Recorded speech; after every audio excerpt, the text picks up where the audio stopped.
All right, this is part 2 of the Edenrest ice tutorial. In Edenrest, we have 2 types of ice cubes. We have the ice cubes, which we just showed you, made in the machine, which look like this. It makes a nice big block.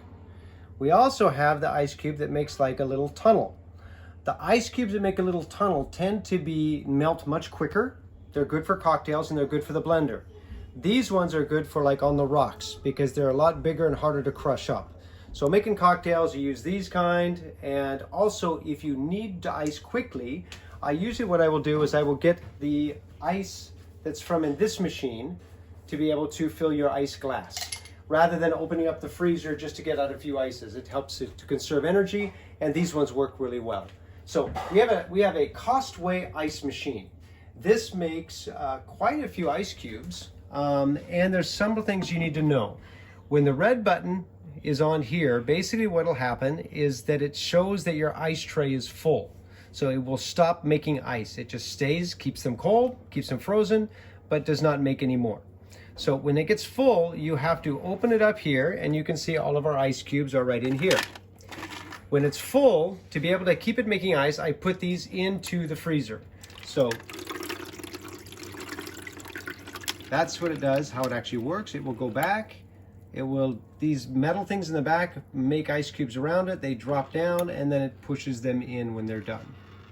That's how it functions. So when I'm dumping the ice cube out, what I will usually do is I pull it up like this. I usually tip it a bit like this so it gets all the water out of the tray. It's still in the tray. Just because if I dump water into there, it still can freeze. But so you open this up here. You pull in our ice tray over here. This is where we keep the ice. And just dump it in here.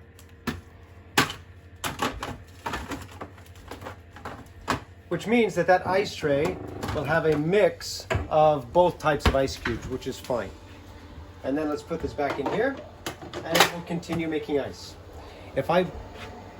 You can see now that the ice full is off, the power is on, and it's got the S and the L. You click select, you can go between the S or the L. The on-off button is when you're not making ice. Just push this one and the whole machine shuts off.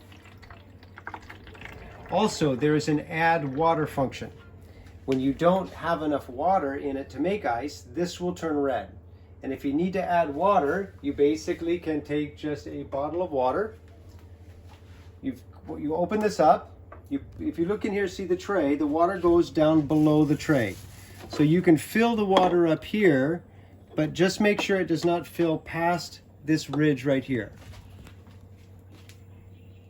Because then it will fill up into the ice tray. So that's basically it. And as I mentioned, if you just want a quick drink and you want some ice, take your cup, go in here, scoop some out of this, and you're good to go for ice for a drink.